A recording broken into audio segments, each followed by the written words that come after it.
Nesse momento, acabamos de chegar aqui no campo. Qual é o nome desse campo aqui? Miguel. Campo do Acuí aqui. Vai rolar o grande clássico entre Ferebol contra o Ruinzol. Aqui, vou apresentar os craques do time aqui, ó. Vai lá, bro.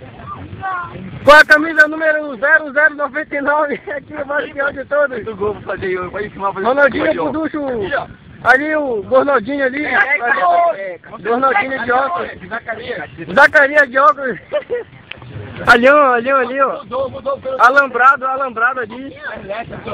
Ali o outro ali, o Chupamão. Ali o apaixonado que tá indo embora porque ainda não veio hoje ali, ó. Receba, apaixonado. Ali as duas cocotas ali, fazendo sinal. Ali o Brad Pitt indo embora de óculos ali, ó. Só tem dois ali. Ah, rapaz, aquele lá, ó, lá na trave lá, é o filho daquele magrinho lá da igreja, ou magrinho já do pastor Moisés. Lá na igreja, aí, ó. Agarrando disque lá, ó. Já veio agarrando alguma vez? Alguma queimada, né?